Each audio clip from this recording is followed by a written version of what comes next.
ይሄንን ጉድ ሁላችሁም መስማት አለባችሁ። ይሄንን ጉድ ስሙ።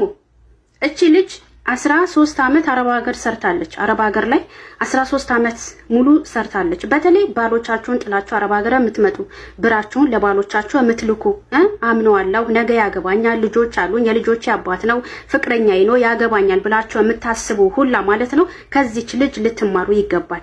እቺ ልጅ 13 አመት አረብ ሀገር ሰርታለች።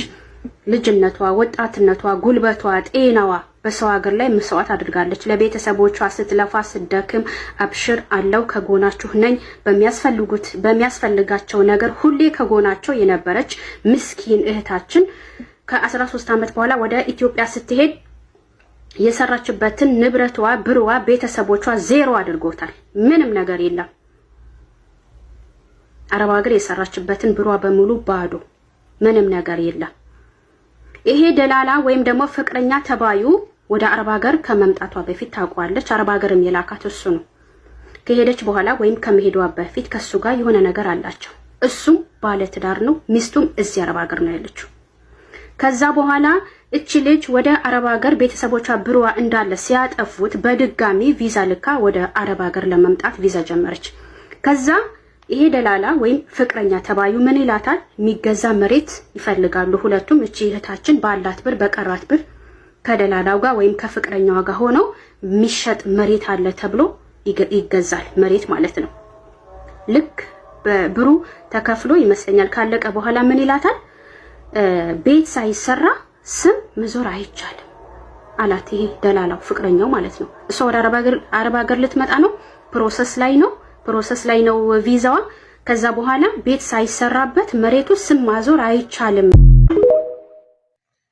ተመልካቾቼ እንግዲህ መግቢያ ላይ ያያችሁት ቮይስ ወይ ደግሞ ያያችሁት እህታችን ያቀረበችው እንግዲህ ለብዙዎቻችን የማንቂያ ደውል ብዬ አስባለሁ ማለት ነው። እባካችሁ ከእንዲህ ያለ ነገር ተጠንቀቁ። ሰላም ጤና ይስጥልኝ። ውድና የተከበራችሁ በመላው ዓለም የምትገኙ የኮኬቲው ቤተሰብ እንዴት ናችሁ? በያላችሁበት ሰላማችሁ ይብዛ። እንግዲህ ለአንድ 5 ቀን 4 ቀን ምናምን ጠፍቻለሁ፣ አልነበርኩም መስመር ላይ። ከነበርኩበት ቦታ ወደ ሌላ ቦታ ሽት አድርጌ ነበረ። በዛ ምክንያት እንግዲህ ቪዲዮ ለመስራት አመቺ አልነበረም እና ሌላችሁም ወዶ ብዙዎቻችሁ እንግዲህ የዚች የእናታችን ታሪክ ብዙዎቻችን ያንኳኳ፣ ብዙዎቹ የተሸወዱበት ታማኝ መስለው አይክዱንም አይበሉንም ያላቸው ስንቶቻችን ተከርተን በገዛ ቤተሰብ በወንድም በእህት ብቻ በብዙ ነገሮች ስቃይ አይተን የሰራነውን የሰበሰብነውን ሀገራችን ስንገባ ማረፊያ ይሆነናል ተንፈስ ስንልበታለን ብለን ያሰብነውን ብዙዎቻችን እንግዲህ ከስረናል ማለት ነው። ስለዚህ የዚህ እናታችን ማንም ቢሆን ማንም እባካችሁን ከፍተኛ ጥንቃቄ አድርጉ። ከፈጣሪ በታች ማንንም አትመኑ። ይሄንንም ብዙልኝ አድርጉልኝ አትበሉ እባካችሁን። ይሄ ሁሉ እንግዲህ በገዛ ባመነችው በተለይ ደግሞ አገር ቤት ላይ ባላለኝ ባለትዳር ነኝ ብላችሁ ሙሉ ገንዘቡን አምናችሁ ወደሱ የምትልኩ እህት ወንድሞቼ እባካችሁን ከእንዲህ ያለ ነገር ተጠንቀቁ። ምክንያቱም አንድ ወንድ ሴት ካጠገቡ ከራቀች እመኑኝ ምንም አይነት ለሰው ግድ የሌለውና ሌላ ካየ ቦታው ስቶ እንደሚሄድ ምንም ጥርጥር የለም። ስለዚህ እንደው ብትረዱም እንኳን በአግባቡ ለዛ አጠገብ ላለው ልጅ ለሚጠብቀው የተወሰነ አድርጉ እንጂ መሬት ልገዛ ነው ብሎ የማንንም ቤት አንስቶ ቢሰጣችሁ እባካችሁን ከእንዲህ ያለው ሩባላዎች ተጠንቀቁ ነው የምለው። የዚህ የእህታችን እንግዲህ ከ13 አመት ድካም በኋላ ስትገባ የጠበቃት ነገር እንግዲህ እንደሰማችሁት እንዳያችሁት ነው እንጂ የዚች ቪዲዮ ላይ ወጣ እንጂ ወጥተው መናገር ያቃታቸው ቤተሰቦችን እንዴት ላሳጣ እንዴት ለሚዲያ ልስጥ ብለው ውስጣቸው እረርና ድብን እያለ ውጠው የቻሉ በውስጣቸው ብቻ እያለቀሱ የሚኖሩ ስንቶች አሉ መሰላችሁ።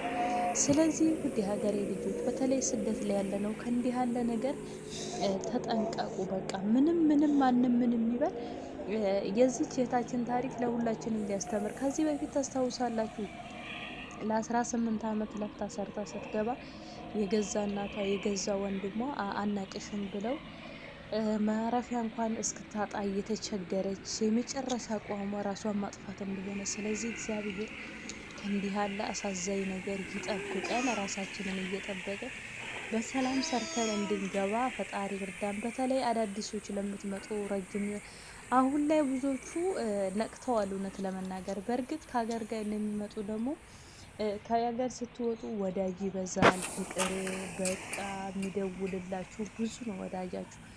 ነገር ግን እነሱ የልባቸው እስኪደርስ እንጂ የልባቸውን እስኪያገኙ እንጂ ምንም ቢሆን ለአረብ ሀገር ለተሰደደች ሴት የሚረዳ ሰው ጥቂት ነው። እንደው በፐርሰንት ስጭ ብትሉኝ ከ100% 2% ለስደት ህይወት የሚያዝን የሚጨነቅ ካለ እንጂ አብዛኛው ነገር ግን የራሱ የጎደለበትን ቀዳዳ በአረብ ሀገር ላይ ባለች ሴት ተራምዶ ራሱን ሊያቆም የሚፈልግ ወንድ ብቻ ነው። በተለይ በዚህ ዘመን የሞላውና እንደዛ ከመሆንና ከመበላት ራሳችሁን ጠብቁ። ላለው ኩኪቲቪ ሰብስክራይብ፣ ሼር እያደረጋችሁ ቤተሰቡን ስለምታበረታቱኝ ከልብ አመሰግናለሁ። ቸር ያገናኘን። ሰላም ለሀገሬ፣ ሰላም ለወገኔ።